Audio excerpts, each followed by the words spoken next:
accomplishments, our annual award winners. We're also here to celebrate our heritage, strengthen our bonds as an Air Force family, and to honor the countless sacrifices that have been put forth by all of our maintainers here at Holloman. Colonel Albinson, thank you for allowing me the honor to address the audience tonight. Colonel Spears, Colonel Peterson, Colonel Driscoll, Colonel Beatty, thank you all for being here tonight to help us celebrate tonight's occasion. It's the biggest thing that we do in maintenance all year long, and it's great to have this amount of support and the number of people that showed out. This is awesome. To my fellow chiefs, both inside and outside the maintenance group, thank you for attending tonight and for your dedication to our airmen and the challenging mission that they make possible.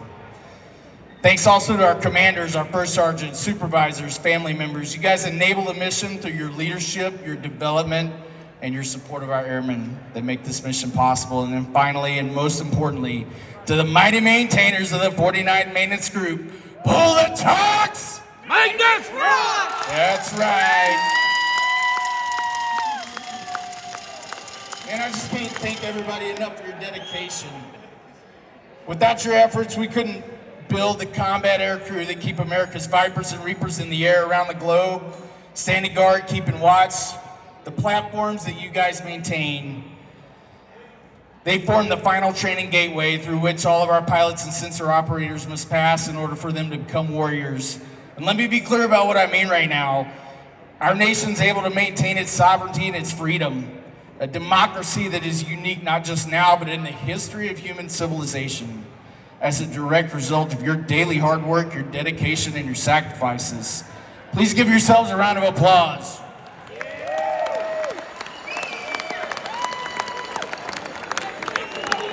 All right, so I just want to take a few minutes while you guys are finishing your dinner and just, struggling over things that belong to different squadrons. I don't know where that travel pod's going right now.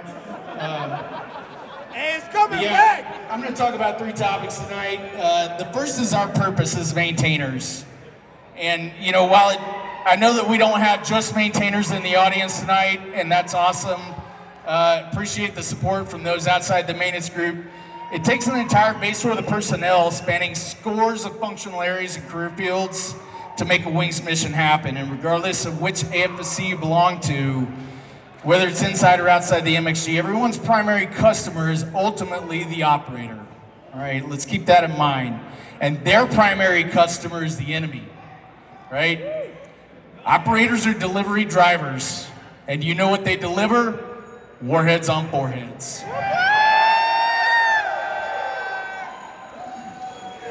Our purpose as maintainers is to generate sorties. We are the primary enablers of the mission. Outside the operators themselves, no other individual or base agency on any installation with a flying mission has a more direct or more immediate impact on the ability to execute the mission than a maintainer does. And that's what tonight is about. As A1C Clements over 20 years ago, I felt often that I had to work longer and harder than many of my friends who were in other career fields. I'm sure some of you probably feel that way too. And while they were afforded an hour for lunch, an hour at the gym, usually heading home by 15:30 every day, by comparison, I was afforded a cold sandwich to eat during my through-flight inspection, a heavy toolbox to push along about a half a mile of flight line, and a wealth of 12-hour shifts and weekend duties.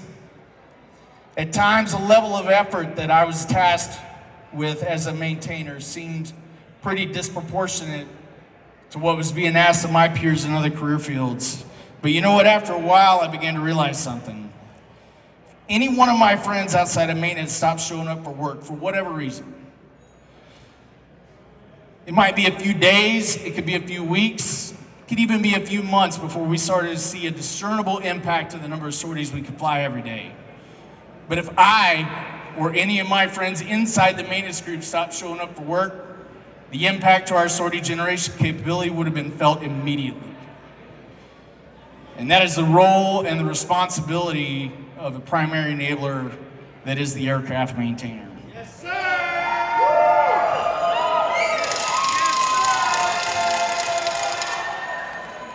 I can remember countless days standing on the flight line watching as my aircraft took off in full afterburner. and thinking to myself, you know what, that's what I did today. I could see and I could hear the product of my efforts. I could point to it in the sky, and I could touch it when it was on the ground. And that was an amazing feeling. What other career field, what other functional area in the Air Force has the ability to say something like that? There's not very many of them. And you know what? That's not to say that other career fields aren't important. That's not what I'm getting at. Everybody has a part to play in making the mission happen. But for me, at the end of every day, as I stood there in my shower, scrubbing the dirt and the grime and everything else that was stuck underneath my fingernails, into my forearms and on my knees and to the bottom of my boots, I knew exactly what my purpose was, and my I, as a maintainer, had a meaning to my wing's mission. Second thing I'll ask you all to reflect on tonight are our sacrifices. Aircraft maintenance is a hard job. Everybody here knows that. These are extremely complex machines that we maintain. They weren't designed with our comfort or our convenience in mind. They were designed to perform an operational combat mission. For every single hour of flight time, an F-16 requires on average 17 hours of maintenance on the ground. MQ-9s are always at 100% FMC.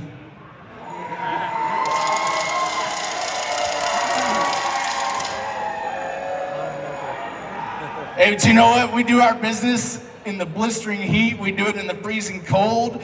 We do it in the blowing wind. We do it in monsoon rains. We do it day and night, night and day. We bang our heads. We slip on hangar floors. We bust our knuckles, and we wait and we wait and we wait on supply and POL.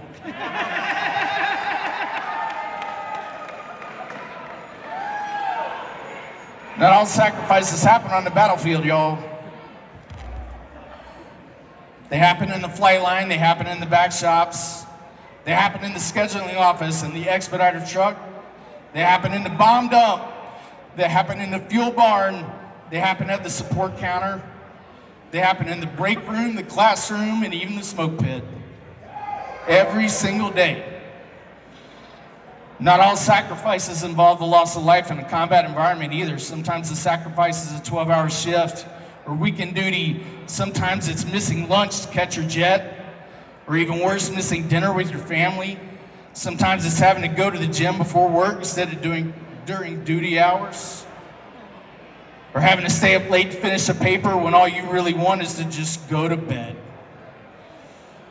Sometimes the sacrifice is showing up for work only to be told, go home and pack a bag.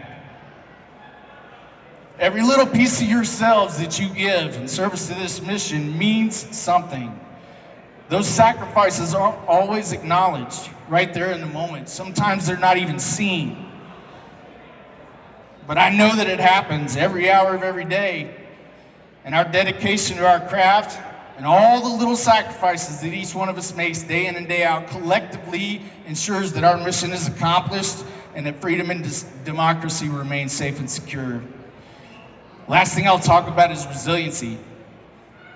It's often a misunderstood concept in the Air Force. It's one of those Air Force buzzwords.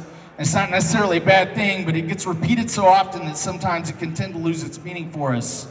And we can lose a concept of what its significance is.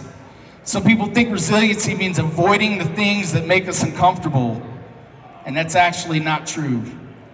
Resiliency is about being able to tolerate and recover from the uncomfortable, be it physical, emotional, social, or spiritual. Maintainers live outside the comfort zone nearly 100% of the time, which makes our ability to tolerate and recover from the toll the mission takes on us that much more important. Natural consequence of sacrifice is pain in one form or another, and I'll give you an example. When you go to the gym for leg day, everybody hates leg day, right? Yeah, I thought so. You're grinding out those squat lifts or those leg presses or whatever it is you do on leg day. It's hard and it hurts. And that's no surprise because you just shredded all those little muscle fibers. When you're done with your leg day workout, hopefully, probably, You do some stretching, you stay hydrated, you down your post-workout, you rest those leg muscles for a few days. Meanwhile, you work on your back and bis, your chest and tris, your cardio, your whatever. And over the next few days, your muscle fibers begin to knit themselves back together, stronger than before. Ready for another grueling leg day sometime the week after. This is physical resiliency, right? And I think we can all agree that skipping leg day is not how you increase physical resiliency.